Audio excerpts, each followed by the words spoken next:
So I've been playing Aeterna Noctis recently, and while it's a great game and it looks good, it also quite often annoys me. So I thought it might be worthwhile to discuss how your art might annoy the player and what you should do about it, while using Aeterna Noctis as an example. So we will be looking largely at these three areas. So in order to explain the problems I have with Aeterna Noctis, I have drawn and made three equivalent scenes, because I want to pinpoint where the problems exist and how you could potentially solve them. So I've recreated the same problem that I see in Aeterna Noctis, and we're going to go through all of them and discuss how Aeterna Noctis annoys me, how it could annoy me less, and ways in which you could avoid doing this to the people playing your game. I want us to first look at this scene.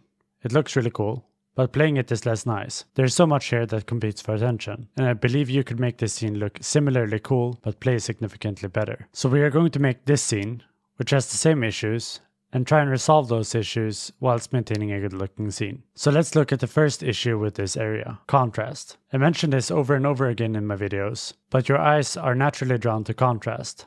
The larger the contrast, the more your attention is drawn to it. In this scene, the elements of most contrast are the spikes and the background. The platforms, however, have absolutely horrendous contrast. In fact, this platform is almost difficult to see. What this means is that your eyes are drawn to areas of the game that are completely irrelevant to the gameplay. So I made this scene which has similar issues. So as a start, we'll take this scene and make some small adjustments to the platforms. We take the same asset and increase the contrast for that asset. In our case, we can also increase the line thickness slightly. At this point, the scene is already easier to read, just by the fact that the platforms are more contrasty. But another thing we could do is to adjust the particle effects slightly. If we turn off the particle effects completely, the scene is actually really easy to read, but we might reduce a bit of the immersion. So instead we can reduce it just a bit to set the mood rather than overwhelm the scene. Another thing with this original scene, and actually most areas in Aeterna Noctis, is the use of bloom filters, which in effect makes things slightly less sharp and contrasty, but that can help make a scene feel more dreamy. It sort of simulates halation and bloom filters in cameras. If you don't know what I'm referring to, let's go back to our scene. This is with bloom on, and this is with bloom off. This is just a post-processing thing that looks good, so I don't think it necessarily should be removed, but even in this case we can minimize it a bit and help make the scene feel less washed out and more sharp, while still maintaining that dreamlike atmosphere. So with this first scene, we went from this and we adjusted three things. We increased the contrast of the platforms, we reduced particle effects, and lowered the strength of the bloom. It doesn't significantly worsen the look of the game, but it makes it slightly easier to play. And if we go back and make a comparison with the scene we're creating, this is the same scene with some of the issues copied, and here is the scene with some adjustments made. Much like the last area, this area also has issues with being able to see platforms, but the reason for those difficulties arise mostly for other reasons. So here's the analogous scene we have created. We can already turn off particle effects and bloom, since we have already covered that. And so we get this, which is still bad. So I want us to first look at the sharpness in this scene. Something sharp is going to demand more of our attention than something blurry. So if we take this scene and go to the extremes, this is the scene with everything in focus, and this is the same scene with all background elements blurred. It is clear that if everything is blurred, we can easily read where the platforms are. And if everything is in focus, it becomes significantly more difficult. This does not mean that we should just blur out all elements, because at a certain point it looks bad. But if we play around with the blur a bit, we can get something that looks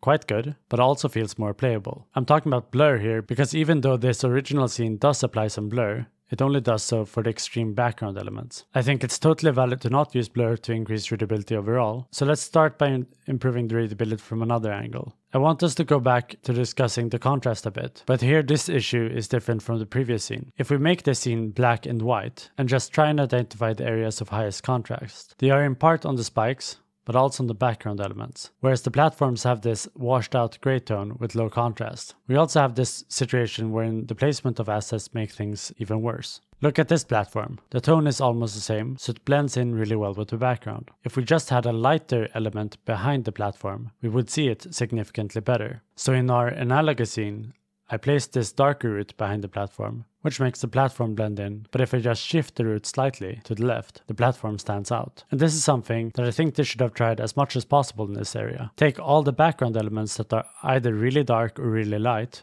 and place them behind the platforms to make them stick out more. There are also some easy solutions that you could use that I don't want to advocate for specifically in the case of Aeterna Noctis, because they don't generally employ it, but I want to acknowledge it in case you might want to use it. And that is to just overlay a sprite with some lowered opacity. By doing this, we can reduce the contrast of all background assets in order to make the playable area be the aspects of highest contrast. This is sort of similar to atmospheric perspective, and it would look like this. But since Aeterna Noctis doesn't really use this type of atmospheric perspective, I don't think this would be a good solution to suggest. Instead, we could actually get a similar effect using particle effects. If we take a sprite like this, we could simulate a cloud and then place that so it occupies the background of playable area. By doing this, we can get a small increase in separation. Personally, I think it could partly help make the platform stick out more while also looking kind of cool. A third solution would be to simply reduce the contrast of the background elements. So instead of this, we get something that is slightly less extreme. If we apply all of these things all together, we went from this to this. We could obviously go further, but the goal of readability isn't to make it the most readable. It is to make it readable enough to not impede gameplay, which is a problem I've personally had with some areas of this game. How far we want to go is up for debate, but hopefully we can agree that this is better than this. Now we're going to look at this area, and hopefully you can see the issue I have with it. Whenever I jump, the scene gets darker, and whenever I fall back down, the whole screen brightens up. I don't understand it. It makes it really difficult to focus on platforms, because something completely irrelevant to the platforming keeps trying to demand my attention. On top of it, they have it so that the platform blinks, making it slightly harder to focus on. And don't get me wrong, having the platforms blink is completely fine. It's just that stacking these elements on top of each other makes the issue worse. The platforming here isn't even difficult, but I kept dying multiple times at this area, not because of gameplay, but because of particle effects. Which isn't fun, it's just annoying. So I'm going to make this analogous scene, some irrelevant element that annoys you, blinking platforms, and whenever you jump, the particle effects change. Then we take this scene and make the particle effects consistent during jumps. And just that change alone makes this significantly better. And now we can actually maintain the platforms blinking just fine. This scene isn't annoying to play anymore. We could obviously tune it a bit, but we never have to go to the extreme with these things. Maybe you haven't played this game, or you have and you don't quite agree. Regardless, I want you to indulge me in a small experiment to see if you can understand what I'm trying to explain. We're going to do a quick cup game. I'm going to place this coin under one of these cups, and you need to try and keep track of which one it is under. I'm not going to do any fancy switching, only move them around.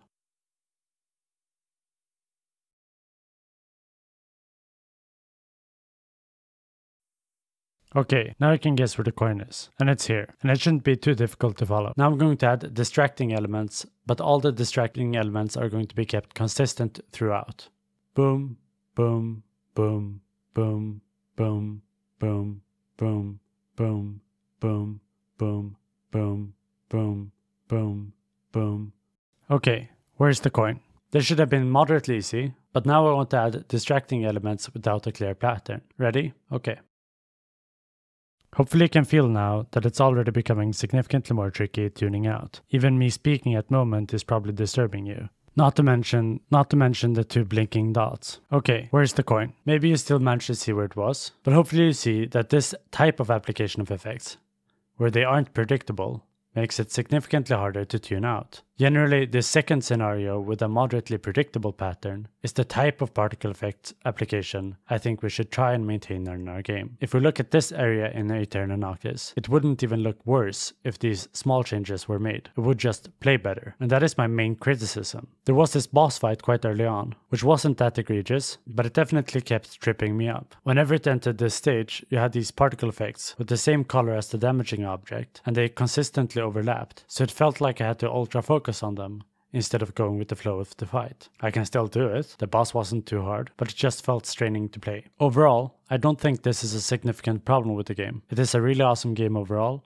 I definitely recommend it. The art looks great, and for most areas it really isn't that big of an issue. But it feels sometimes like the artist doesn't like people and want them to suffer. And if you're making games yourself, that might be something you might want to avoid. Hopefully I actually managed to illustrate this problem along with some workable solutions. If you have any questions, feel free to write them in the comments down below, and I'll try to answer to the best of my ability. And if you liked this video, you might enjoy this analysis of the art style of Hollow Knight, where I also recreate some elements that make the game look like it does. Have a nice day.